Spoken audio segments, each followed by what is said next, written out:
Hay cosas que uno entiende demasiado tarde. Yo entendí la mía cuando ya tenía los pies enterrados en la tierra helada del páramo y el ruido del motor del carro de mi propio hijo se iba perdiendo entre la neblina como si nunca hubiera existido. No lloré, me lo juro que no lloré. Me quedé parada ahí, con una bolsa de plástico en la mano y un frío que le entraba a uno por los huesos como agua, mirando el camino vacío. Y lo único que pensé fue: este muchacho acaba de cometer el error más grande de su vida. Y yo voy a vivir para verlo entenderlo. Eso fue hace 16 años. Y aquí estoy, viva, con mis manos llenas de tierra y mi conciencia tranquila. Aunque hay gente que todavía hoy discute si lo que hice después fue lo correcto. Yo no entro en esas discusiones. Yo solo cuento lo que pasó. Mi nombre es Gregoria Palomino Ríos. 78 años, 2 rodillas malas y una memoria que no me perdona nada. Nací en los Andes, en un caserío tan pequeño que ni en los mapas viejos aparecía, de esos lugares donde el páramo no es un paisaje bonito para turistas, sino la realidad de todos los días. El frío, la neblina, la tierra dura, el silencio que pesa. Mi mamá murió cuando yo tenía 7 años. Mi papá nos crió a 4 con lo que la tierra daba y con una dignidad que no se compra ni se hereda, esa que se construye a puro golpe de no rendirse. Aprendí todo lo que sé mirando a mi papá trabajar la tierra, midiendo con pasos las parcelas, oliendo el suelo para saber si venía lluvia o sequía. Era un hombre sin título, pero sabía cosas que no están en ningún libro. Y lo más valioso que me dejó cuando murió no fue la casa ni las pocas tierras que tenía. Fue un cuaderno viejo cuadriculado de los que usaban los niños en la escuela, lleno de su letra apretada, con apuntes sobre la tierra, donde nacían los ojos de agua, cómo leer las pendientes, donde el suelo guardaba humedad en verano, qué plantas crecían sobre tierra fértil y cuáles sobre tierra muerta. Un cuaderno que yo guardé durante décadas en una lata de galletas debajo de la cama, sin entender del todo por qué no podía dejarlo ir. Lo veía a veces antes de dormir y sentía algo que no sabía nombrar, como si ese cuaderno supiera algo que yo todavía no. Me casé con Aurelio Casallas. Buen hombre, no perfecto, pero bueno. Trabajador, serio, de los que se levantan antes que el sol y no se quejan. Tuvimos 4 hijos. Dolores, la mayor, dura como piedra y honesta hasta el dolor.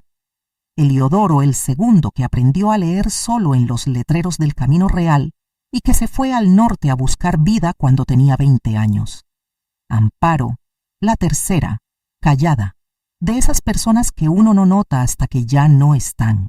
Y el menor, el último, el que me costó el parto más largo y la vida más cara, Reinaldo. Reinaldo fue mi orgullo desde que dio el primer paso, listo, despierto, con una cabeza que aprendía rápido y una sonrisa que te convencía de todo. Cuando se fue a la ciudad a estudiar ingeniería, yo vendí media parcela para la matrícula. Cuando necesitó computador, vendí la otra mitad. Cuando se graduó, yo estaba en el fondo del auditorio con un vestido prestado y los ojos aguados, diciéndome que todo el sacrificio había valido. No sabía que ese muchacho que yo había construido a puro sacrificio ya estaba mirándome como un estorbo. Se casó con Estefanía, mujer de ciudad, cara de porcelana, modales de quien nunca ha tenido barro en los pies. Yo no le guardé mala voluntad desde el principio. Le hice el campo, la traté bien, pero había algo en la manera en que ella me miraba, como quien mira un mueble viejo que no combina con la decoración nueva, que me decía que para ella yo era exactamente eso, algo que estorbaba. Los primeros años Reinaldo me visitaba. Traía cosas de la ciudad que yo no pedía ni necesitaba. Y yo las recibía porque él las traía, aunque ya empezaba a notar que ese hijo mío hablaba conmigo diferente. Con una paciencia de la que se usa con los ancianos o con los niños.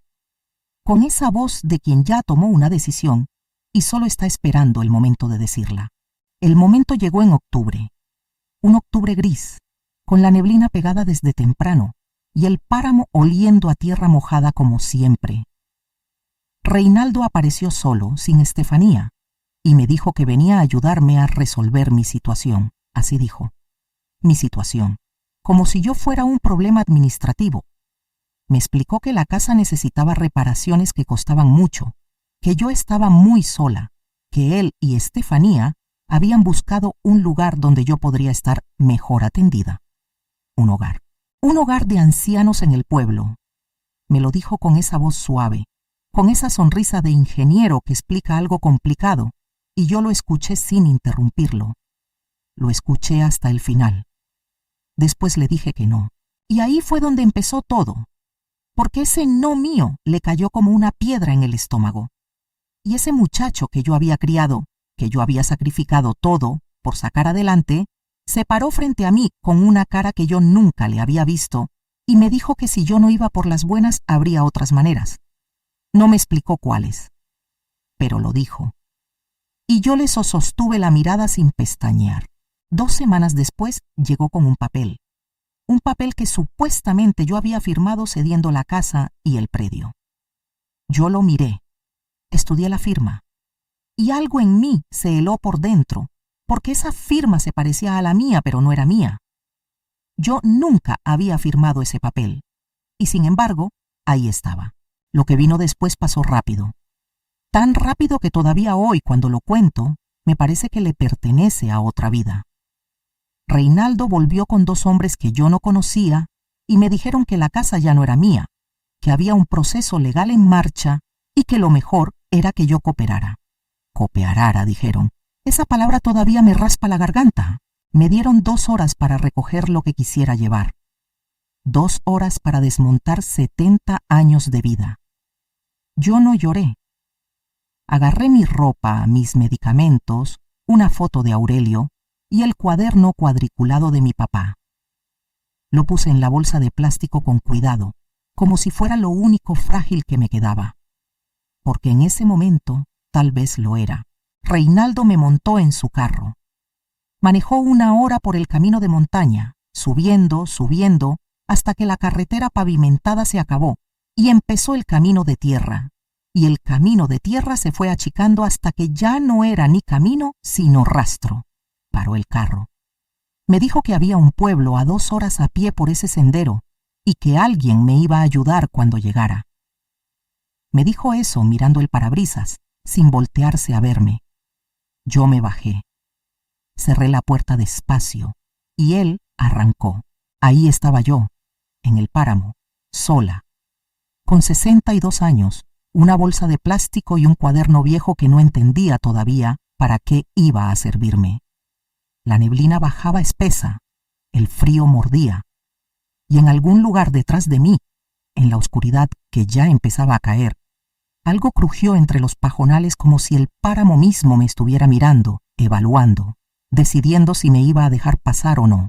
Yo no me moví en dirección al pueblo. Me quedé parada un momento largo, mirando el terreno alrededor, el suelo, las plantas, la manera en que el agua corría por las pendientes, y pensé en mi papá. Pensé en su letra apretada en el cuaderno cuadriculado, y pensé que tal vez, solo tal vez, ese cuaderno no había llegado a mis manos por accidente. Lo que no sabía todavía era lo que había enterrado bajo ese páramo. Lo que no sabía era que Reinaldo me había dejado, sin saberlo, exactamente donde yo necesitaba estar. Pero eso lo entendí mucho después. Primero tuve que sobrevivir la noche, y la primera noche en el páramo es algo que no le deseo a nadie, ni a los que me lo merecen. La primera semana en el páramo fue puro animal, sin rodeos, sin poesía, frío, hambre, miedo, y las manos haciendo lo que tenían que hacer, porque si no, me moría. Así de sencillo era el asunto. Caminé esa primera noche siguiendo el sonido del agua, que mi papá siempre decía que el agua te lleva a donde hay vida. Encontré un ojo de agua pequeño entre unas rocas y me senté al lado hasta que amaneció, temblando, con la bolsa apretada contra el pecho como si fuera un bebé. No dormí.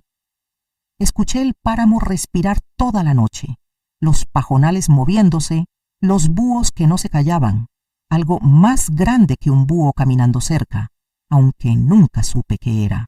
Cuando salió el sol, empecé a mirar. Eso fue lo primero que hice, mirar. No correr, no llorar, no buscar señal en un celular que de todas formas no tenía. Mirar el terreno como me había enseñado mi papá. Y lo que vi me detuvo el aliento. La tierra donde me había dejado Reinaldo no era cualquier tierra. Era un altiplano escondido, protegido por 3 lomas que cortaban el viento, con un ojo de agua que no era pequeño, sino que lo parecía porque estaba medio tapado por maleza. El suelo debajo de los pajonales tenía un color oscuro que yo reconocí inmediatamente. Era el color del suelo que mi papá señalaba en sus apuntes como tierra que guarda. Tierra que retiene humedad, que tiene vida debajo, que da. Miré a mi alrededor como si estuviera viendo un mapa que alguien hubiera dibujado especialmente para mí, y sentí algo raro en el pecho. No alegría, todavía no, pero algo parecido a una pregunta que empieza a tener respuesta. Esa mañana no busqué el pueblo. Empecé a caminar el terreno, a medirlo con pasos como hacía mi papá, a recoger tierra con las manos y apretarla para ver cómo respondía. Encontré 3 ojos de agua, no uno. Encontré piedras grandes y planas que alguien, en algún momento, había acomodado de una manera que no era del todo natural. Como si alguien hubiera estado ahí antes, trabajando. Abrí el cuaderno de mi papá esa tarde, sentada sobre una piedra plana con el viento golpeándome la cara. Lo abrí en una página que tenía un dibujo de pendientes y curvas y unas anotaciones sobre un terreno al que mi papá llamaba el altiplano del viento quieto. Leí esas páginas 3 veces, y en la tercera vez sentí que el corazón se me subía a la garganta, porque la descripción que mi papá había escrito en ese cuaderno décadas atrás, los puntos de agua, la forma de las lomas, el color del suelo, era exactamente el lugar donde yo estaba parada. Mi papá había conocido este terreno, lo había mapeado, lo había estudiado, y nunca me lo había dicho. ¿Por qué no me lo había dicho? Era una pregunta que no podía responder todavía. Pero había otra pregunta más urgente que esa, y era: ¿qué había encontrado mi papá aquí que le había parecido suficientemente importante para llenarlo de páginas en su cuaderno de apuntes? Esa pregunta la guardé. Tenía cosas más inmediatas que resolver. Los primeros días sobreviví con lo que el páramo da, que no es poco si uno sabe mirar. Frailejones que retienen agua en las hojas como pequeñas represas. Raíces comestibles que mi papá me había enseñado a distinguir de las que no lo son. Hongos, con cuidado, siempre con cuidado. Bajé al pueblo al tercer día, 2 horas a pie por el sendero que Reinaldo me había señalado con su indiferencia. El pueblo era pequeño. Una tienda, una iglesia, 4 casas. Me miraron como se mira a alguien que llega del páramo caminando sola, con una mezcla de lástima y desconfianza. En la tienda había una mujer de unos 50 años, fornida, con el pelo recogido y unas manos que me recordaron a las mías 20 años atrás. Se llamaba Tránsito Guerrero. Me miró de arriba abajo, me sirvió un tinto sin que yo lo pidiera, y me preguntó de dónde venía. Le dije la verdad, que mi hijo me había dejado en el páramo. No dije más. Ella tampoco preguntó más. Me dio un pan, una cobija y una olla pequeña, y me dijo que si iba a quedarse en el altiplano, tendría que saber que en invierno eso era peligroso y que ella no se hacía responsable. Yo le dije que nadie tenía que hacerse responsable de mí, que eso no era novedad. Ella me miró un segundo con algo en los ojos que no supe leer bien en ese momento. Más tarde lo entendería, pero en ese entonces solo vi a una mujer que me estaba ayudando sin pedirme nada a cambio, y eso, en ese punto de mi vida, era suficiente para confiar un poco. Volví al altiplano con la olla, la cobija, y algo que Tránsito me había dado sin decirme para qué. Una semilla.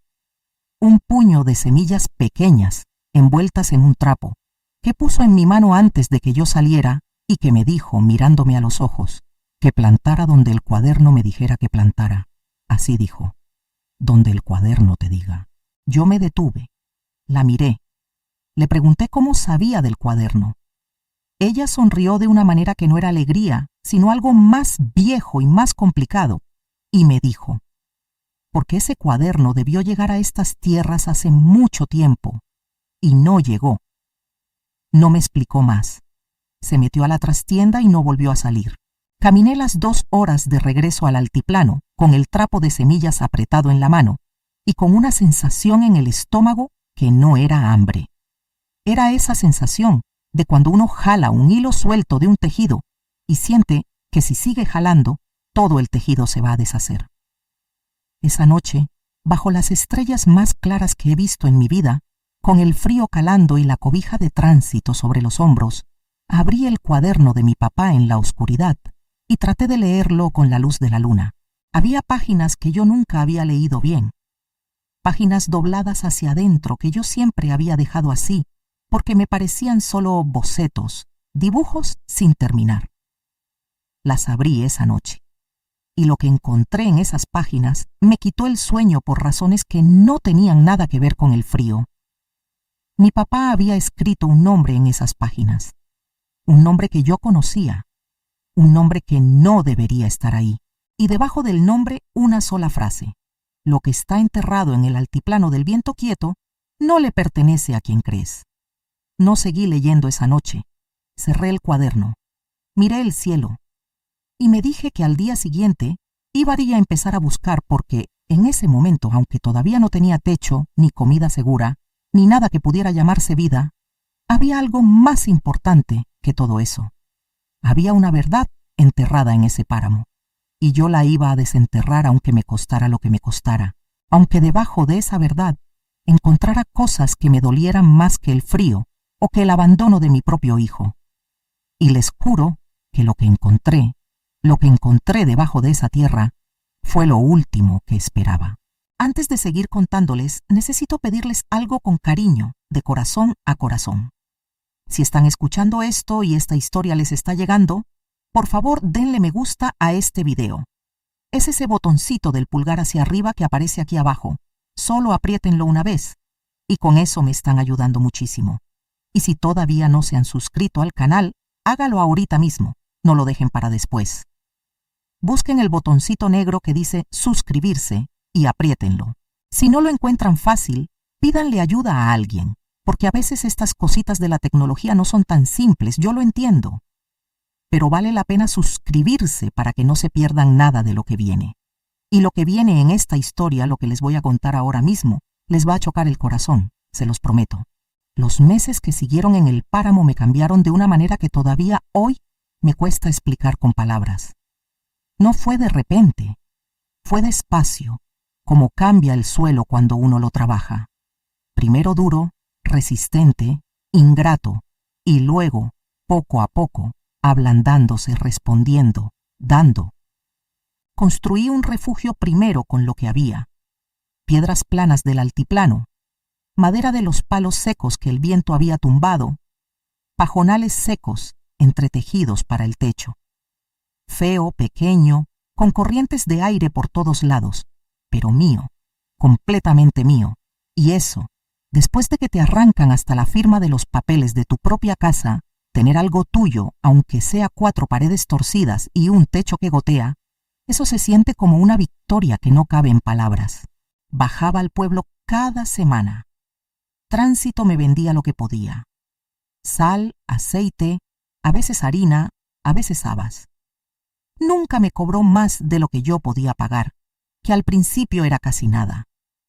Yo le ayudaba en la tienda cuando podía, cargando costales, ordenando estantes, y así nos fuimos entendiendo sin hablar demasiado, que con ciertas personas el entendimiento es así, silencioso y sólido como el suelo bueno. Pero había algo que Tránsito no me había terminado de contar, yo lo sabía. Lo veía en la manera en que a veces me miraba cuando yo sacaba el cuaderno de mi papá para consultar algo, esa manera en que sus ojos se detenían un segundo de más y luego se iban a otro lado como si hubieran visto algo que no querían haber visto. Un día le pregunté directamente, le dije: Tránsito, ¿Tú conocías a mi papá? No fue pregunta, fue afirmación. Ella tardó mucho en responderme, tanto que yo pensé que no iba a responder. Luego me dijo que no lo había conocido a él, pero que había conocido a alguien que sí lo conocía, y que ese alguien le había hablado de un cuaderno y de unas tierras y de un secreto que se había quedado sin resolver, porque la persona que lo debía resolver había muerto antes de poder hacerlo. Le pregunté quién era esa persona, y Tránsito me dijo un nombre que me sacudió desde los pies hasta la cabeza. Un nombre que yo conocía desde niña, pero que no había escuchado en décadas. Un hombre que había sido amigo de mi papá, o al menos eso yo creía. Un hombre que se llamaba Abundio Cuellar y que había muerto hacía 12 años en ese mismo pueblo, solo, sin familia, dejando entre sus cosas una carta sellada que nadie había podido abrir, porque Abundio había dicho, antes de morir, que esa carta solo debía abrirla Gregoria Palomino Ríos cuando llegara al altiplano. Yo me senté. Literalmente me tuve que sentar porque las piernas no me respondieron. Abundio Cuellar había sabido que yo iba a llegar a ese páramo. Había esperado que yo llegara. Y había muerto esperando. La carta estaba en una caja de lata que Tránsito guardaba bajo el mostrador de la tienda. Me la puso en las manos sin decir nada más. La caja tenía óxido alrededor de la tapa y un amarre de piola que alguien había hecho con un nudo que yo reconocí inmediatamente. Era el nudo que usaba mi papá, ese nudo específico que él me había enseñado de niña y que decía que era el único nudo que no se suelta solo, que hay que saber deshacer a propósito. Lo deshice. Abrí la caja. Adentro había una carta doblada en 4 y debajo de la carta, algo que no esperaba. Una página arrancada de un cuaderno cuadriculado, una página con la letra de mi papá, una página que le faltaba al cuaderno que yo había cargado toda mi vida. Mis manos temblaron. Las de verdad, las físicas, el temblor real. No de emoción, sino de algo más parecido al miedo. Porque uno puede cargar un secreto toda la vida sin saber que lo carga, y cuando por fin lo ve, el peso se siente de golpe, todo junto, aplastante. Leí la carta de Abundio primero.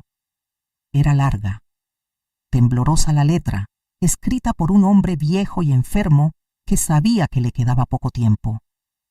En ella, Abundio me contaba que él y mi papá habían descubierto algo juntos en el altiplano del Viento Quieto hacía más de 50 años, algo que habían jurado mantener en secreto hasta que llegara el momento de hacer lo correcto.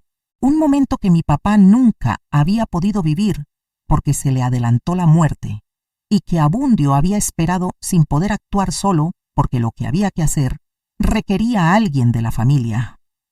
A mí, lo que habían descubierto no era un tesoro, no de los que brillan. Era algo más valioso y más complicado que eso. Era agua. Un nacimiento de agua subterránea en el altiplano, uno grande, uno que mi papá había mapeado y medido y estudiado durante años, y que según sus cálculos podía abastecer no solo el pueblo de abajo, sino varios más en la zona. Agua que nadie había reclamado legalmente porque nadie sabía que estaba ahí. Agua que mi papá había guardado en silencio esperando el momento de hacer algo bueno con ella. Algo que beneficiara a la gente de la zona, no a los terratenientes que ya se repartían todo lo demás. Y entonces vino la parte de la carta que me quebró por dentro. Abundio escribió que había alguien que sí sabía, alguien que mi papá le había contado en un momento de confianza y que luego había usado esa información para intentar apropiarse del terreno por medios legales. Alguien que había fallado en ese intento, pero que había dejado un rastro legal que complicaba las cosas. Y ese alguien, según la carta de Abundio, era alguien que yo conocía muy bien. Abundio no dio el nombre, solo dijo: busca la página que le falta al cuaderno, ahí está todo. Tomé la página arrancada, la leí, y el nombre que mi papá había escrito ahí, el nombre de la persona a quien le había contado el secreto del altiplano, la persona que había intentado apropiarse de esas tierras y de ese agua cuando mi papá todavía vivía. Ese nombre me hizo cerrar los ojos y quedarme quieta un minuto largo. Era un nombre que yo había escuchado hace poco. Un nombre que me había hablado con voz suave y cara de porcelana mientras me decía que lo mejor era que yo fuera a un hogar de ancianos. Un nombre que había metido papeles falsos con una firma que no era mía para quitarme la casa. Estefanía, la esposa de mi hijo Reinaldo, la nuera que sonreía demasiado, pero Estefanía tenía unos 30 años. No podía haber hecho esto cuando mi papá vivía, lo que significaba que no había trabajado sola, lo que significaba que había alguien más, alguien mayor, alguien con historia en esas tierras, alguien a quien yo todavía no había podido ver el rostro. Esa noche volví al altiplano caminando en la oscuridad, con la carta de Abundio en el bolsillo y la página arrancada doblada dentro del cuaderno de mi papá, de vuelta al lugar del que nunca debió salir. El páramo estaba quieto, sin viento, con una luna casi llena que lo iluminaba todo de gris. Caminé hasta el centro del altiplano, donde mi papá había señalado con una X el punto exacto del nacimiento de agua, y me paré ahí. Puse los pies sobre la tierra, y por primera vez desde que Reinaldo me había dejado abandonada en ese camino, sentí que el suelo debajo de mí no era enemigo, era herencia. Pero la herencia no te la dan, te la tienes que ganar. Y para ganar esa, yo iba a tener que pelear en un frente que todavía no veía completo, porque había piezas que no cuadraban. ¿Por qué Reinaldo, si Estefanía sabía del altiplano, me había dejado precisamente ahí? ¿Era ignorancia? ¿Era descuido? ¿O había algo más retorcido en todo esto que yo todavía no podía ver? La respuesta iba a venir, y no desde donde yo la esperaba. El invierno en el páramo no avisa. Llega de noche, callado, y cuando uno amanece ya todo es distinto. El frío duplicado, la neblina espesa como pared, el suelo endurecido, el agua de los ojos tapada de escarcha. Ese invierno me enseñó cosas que ninguna escuela enseña. Me enseñó a leer el cielo para saber cuántas horas de sol me quedaban. Me enseñó que las piedras planas puestas en cierto ángulo retienen el calor del sol y lo van soltando de noche. Me enseñó que hay plantas del páramo que sobreviven el hielo porque saben exactamente cómo doblegarse sin romperse. Yo fui aprendiendo a doblarme también, sin romperme. Mi refugio fue creciendo, no porque yo tuviera materiales o dinero o ayuda, sino porque fui entendiendo el terreno, y el terreno me fue enseñando cómo usarlo. Las piedras del altiplano son perfectas para construir, planas, regulares, pesadas. Encajan unas con otras si uno las elige bien. Mi papá había escrito sobre eso en el cuaderno, que los indígenas de esas zonas construían sin mezcla, solo con la elección correcta de las piedras, y que esas construcciones duraban siglos porque el peso mismo las sostenía. Empecé a construir así, despacio, una piedra, otra. Un muro que al principio era rodilla, luego cadera, luego hombro. Tránsito empezó a subir al altiplano a visitarme. No lo había esperado. Apareció una mañana con su paso fuerte y su cara sin sorpresa, cargando una mochila con comida y una pala pequeña que puso a mis pies sin ceremonia. No me preguntó cómo estaba, ni si necesitaba ayuda. Solo miró los muros que yo había empezado a levantar y dijo, «Vas bien», y se quedó a trabajar. Fue en esas semanas de trabajo compartido que Tránsito me fue contando, a cuentagotas, lo que sabía. Que Abundio Cuellar había sido una especie de guardián de ese terreno durante décadas, viviendo en el pueblo de abajo, manteniendo a la gente de afuera lejos del altiplano, con historias de mal viento y tierra maldita que él mismo inventaba, que el terreno nunca había sido reclamado oficialmente porque las escrituras originales habían desaparecido en un incendio del archivo municipal hacía 40 años, un incendio que Abundio siempre sospechó que no había sido accidental. Que había una familia en la ciudad, una familia con dinero y con abogados, que llevaba décadas intentando apropiarse de ese altiplano de maneras que nunca terminaban de prosperar, pero que tampoco se rendían. Yo escuché todo eso mientras picaba tierra y acomodaba piedras, y en algún momento le pregunté a Tránsito si ella sabía el apellido de esa familia. Ella me miró, tardó, y luego dijo: Casallas, Casallas, el apellido de mi marido muerto, el apellido de mi hijo Reinaldo. Me quedé con la pala en la mano, quieta, mirando el suelo. Tránsito no dijo nada más. A veces el silencio es más honesto que cualquier explicación, y ella era lo suficientemente sabia para entenderlo. Yo empecé a atar cabos que llevaban décadas sueltos. Aurelio, mi marido, el hombre bueno que olía a tierra mojada y a tabaco barato.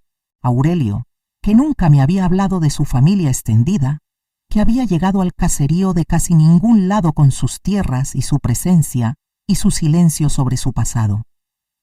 Aurelio, que una sola vez, cuando yo había mencionado el altiplano del viento quieto repitiendo algo que mi papá me había dicho, había cambiado de tema tan rápido y tan limpiamente que yo lo había olvidado hasta ahora. ¿Sabía Aurelio? Mi marido, el hombre con quien yo había dormido 40 años, ¿sabía lo que había debajo de ese páramo? Esa pregunta me acompañó los días siguientes como un peso físico. La cargué mientras construía. La cargué mientras plantaba las semillas que Tránsito me había dado, en los puntos exactos que el cuaderno de mi papá indicaba como los más fértiles del altiplano. La cargué mientras el agua empezaba a aparecer en los lugares que yo iba limpiando de maleza, tímida primero, luego más segura, como si hubiera estado esperando que alguien le quitara el peso de encima. Y una tarde, excavando en el centro del altiplano donde mi papá había marcado la X, encontré algo que no era agua todavía. Encontré madera. Un travesaño viejo, podrido en los bordes pero sólido en el centro, que alguien había puesto ahí deliberadamente, cubriendo algo. Empecé a desenterrar, las manos me sangraron. No paré. Cuando al final pude ver lo que había debajo, me tuve que sentar en el suelo porque si no me caía. Era una caja de metal sellada, enterrada a casi 1 metro de profundidad, con un candado oxidado y unas iniciales grabadas en la tapa que yo conocía también como mi propio nombre, A.C.P. Abundio Cuellar Peñalosa. Abundio la había enterrado él mismo. Abundio la había guardado ahí, en el punto exacto que mi papá le había indicado, esperando a mí. No la abrí ese día. No podía. No porque no tuviera manera, sino porque sentí que abrir esa caja sin estar lista era un error que no me podía permitir. Esa noche dormí sobre ella, literalmente, con la espalda sobre la tierra removida y los ojos abiertos mirando las estrellas. Y pensé en Aurelio, y pensé en mi papá, y pensé en todas las personas que cargan secretos que pesan más que ellos mismos y que los pasan a otros sin querer, sin decir nada, solo depositándolos en la vida del siguiente como se deposita una semilla en tierra, esperando que germine cuando llegue el momento. Al día siguiente bajé al pueblo. Necesitaba herramientas para el candado, pero cuando llegué a la tienda de Tránsito, había alguien que no esperaba encontrar. Alguien sentado en el banco de afuera con una taza de tinto en la mano y los ojos puestos en el camino del altiplano.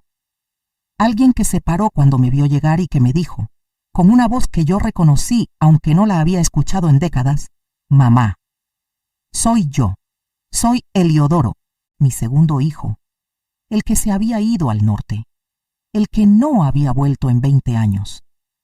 Ahí estaba, con el pelo blanco que yo no le conocía y las manos trabajadas y una cara que mezclaba vergüenza con algo que yo esperaba que fuera arrepentimiento pero que todavía no podía confirmar. Eliodoro me dijo que sabía lo que Reinaldo había hecho. Me dijo que había venido a ayudarme. Me dijo que sabía cosas sobre la familia de Estefanía que yo necesitaba escuchar.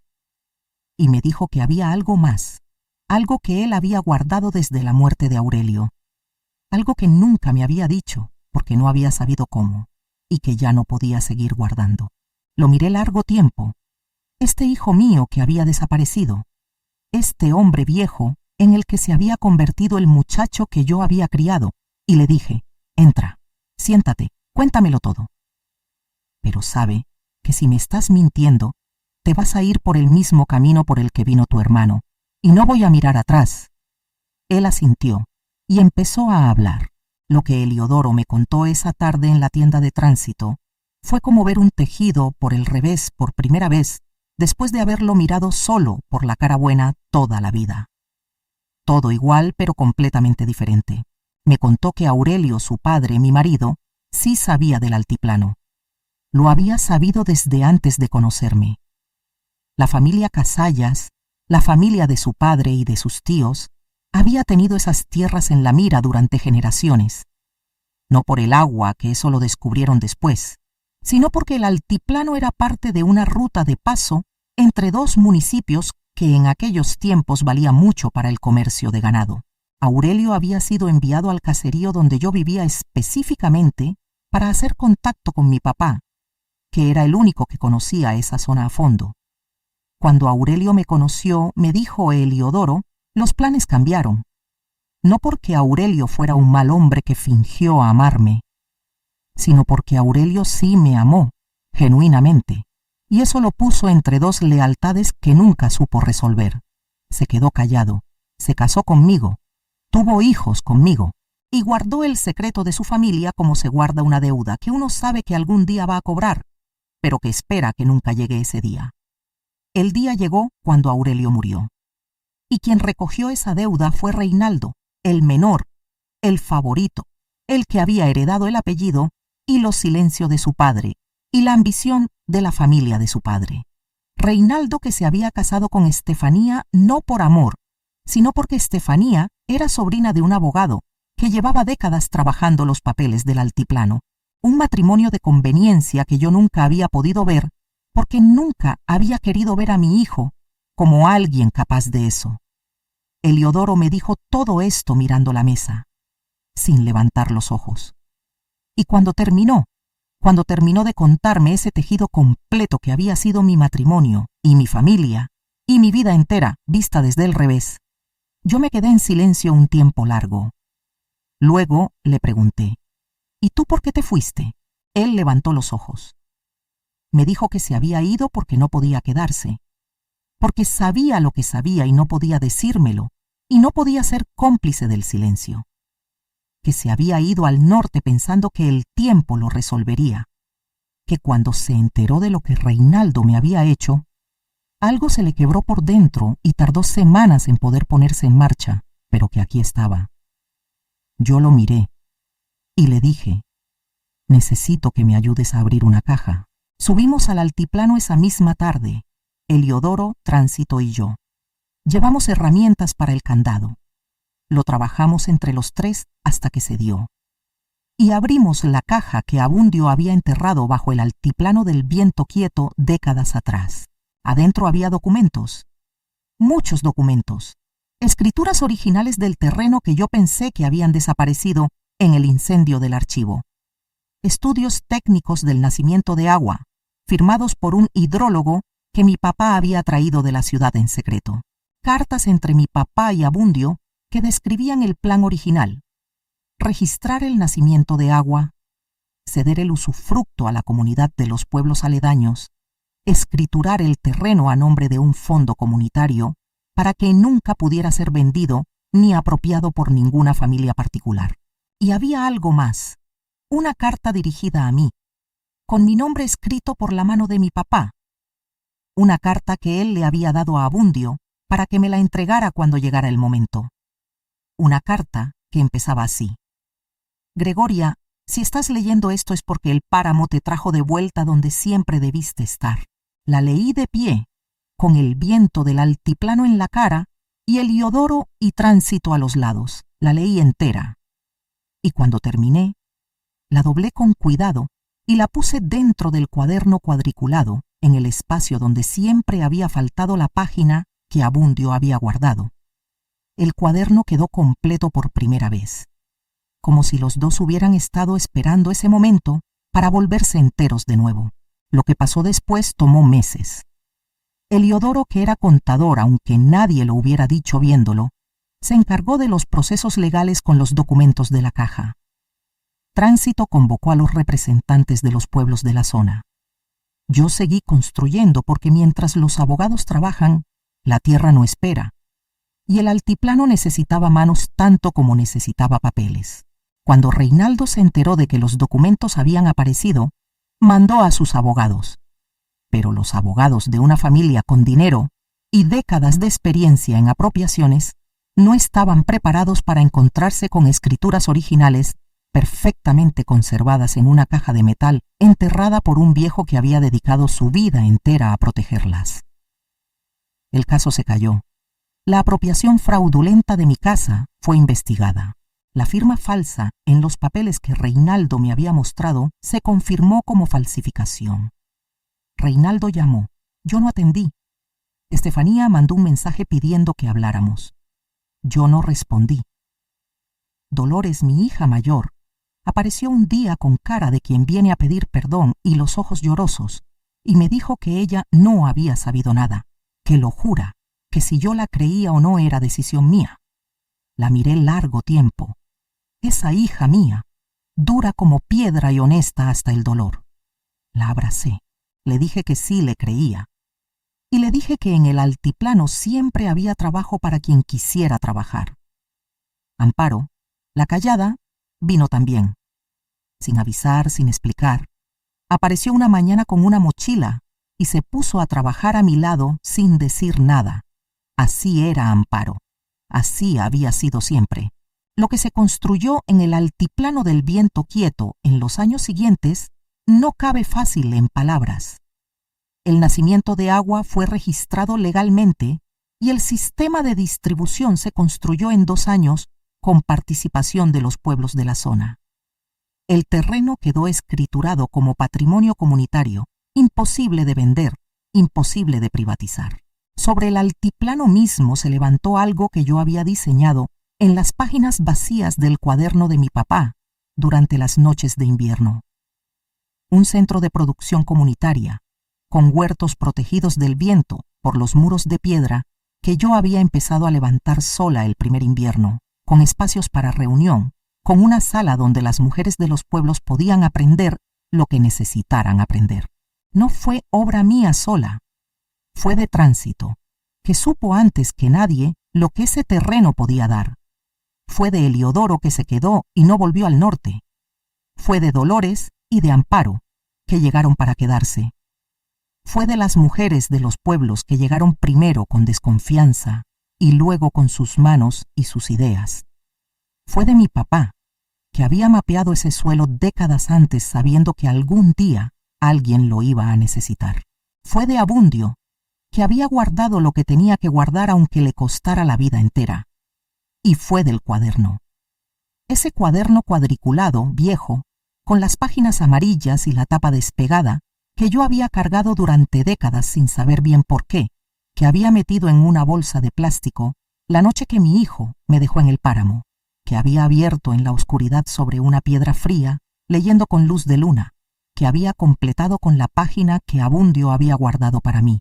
Ese cuaderno está hoy en la sala de reuniones del Centro Comunitario del Altiplano, enmarcado, bajo un vidrio, porque ese cuaderno es la historia de todo, del sacrificio de mi papá y de Abundio, de la traición de Aurelio y de Reinaldo, de mi supervivencia, de lo que se puede construir cuando la tierra te pone exactamente donde necesitas estar, aunque en ese momento solo sientas que te están destruyendo. Reinaldo vino un día. Había pasado casi 3 años. Llegó solo, a pie, por el sendero del páramo, con el sombrero en la mano literalmente, igual que yo lo había imaginado esa primera noche en el frío. Me encontró en el huerto con las manos en la tierra. Me miró. Yo lo miré. Él empezó a decir algo sobre el arrepentimiento. Yo lo dejé hablar hasta que terminó. Luego le dije que no. Así. Sin explicaciones. Que no. Él preguntó qué significaba ese no. Le dije que significaba que no lo perdonaba. Que tal vez algún día lo haría, o tal vez no, pero que ese día no había llegado, y que yo no iba a fingir que sí por hacerle sentir mejor. Le dije que tenía trabajo, que si quería podía irse por donde había venido. y que si algún día sus manos querían ser útiles para algo más que firmar papeles falsos, el altiplano tenía tierra suficiente para todos. Él se fue. No sé si volvió. Yo seguí con mi huerto. Hay gente que me ha preguntado si no fui muy dura, si no debía haberlo recibido diferente, si no debía haberle dado la mano, si no debía haber entendido que él también había sido manipulado por la familia de Estefanía, que también era víctima de algo más grande que él. Y tal vez sí. Tal vez tiene algo de razón esa gente, pero también es verdad que ese muchacho metió papeles con mi firma falsa para quitarme la casa, que me subió a un carro y me dejó sola en un páramo con 62 años y una bolsa de plástico, que nunca, en todos esos años, hizo nada por averiguar si yo seguía viva. Lo que hice después, lo que sí hago, y que mucha gente no sabe si está bien o mal, es que usé la información sobre la familia de Estefanía, la que estaba en los documentos de la caja de Abundio, no solo para el proceso legal, sino también para enviarla a un periodista de la ciudad que llevaba años investigando apropiaciones de tierras en esa zona. No se lo conté a nadie antes de hacerlo. No pedí opinión. Lo hice y ya, porque pensé que esa información no era solo mía, que era de todos los que habían perdido tierra de la misma manera durante décadas, que si yo la guardaba para uso exclusivo de mi caso legal, estaba siendo tan mezquina como los que me la habían quitado a mí. Y porque pensé también que si Reinaldo iba a cargar consecuencias por lo que había hecho, que las cargara todas. No las que yo eligiera, sino todas. ¿Fue lo correcto? No lo sé, no me arrepiento. Pero no sé si fue lo correcto. Y esa es una pregunta con la que me acuesto todas las noches en el altiplano, con el viento afuera y el cuaderno de mi papá en la repisa junto a la cama, y con la que me despierto cada mañana cuando salgo a ver el huerto y el agua que corre, donde antes no había más que silencio y tierra dura. Yo construí algo extraordinario sobre ese páramo, eso es verdad. Pero también hice cosas que no todo el mundo entiende ni aprueba. Y eso también es verdad. Y ninguna de las dos verdades se cancela con la otra. Así es la vida cuando la vives de verdad, cuando no tienes ya nada que perder y entonces te permites ser exactamente lo que eres, con todo lo bueno y con todo lo que no lo es tanto. Así que ahí lo tienen. La historia de Gregoria Palomino Ríos. Completa, sin adornos. Ahora les pido de nuevo, con todo el cariño del mundo, que si llegaron hasta aquí y esta historia les dejó algo, por favor denle me gusta a este video. Ese botoncito del pulgar que aparece aquí abajo, apriétenlo una sola vez y con eso me ayudan un mundo. Y si todavía no están suscritos al canal, hágalo ahorita. Busquen ese botoncito negro que dice suscribirse y apriétenlo. Si alguien les tiene que ayudar a encontrarlo, pídanle a alguien porque vale la pena. Y si tienen ganas de dejarme un comentario, háganlo. Cuéntenme si han vivido algo parecido, si conocen a alguien como Reinaldo, como Estefanía o como Tránsito, que también esos existen y a veces uno no los ve hasta que ya los necesita demasiado.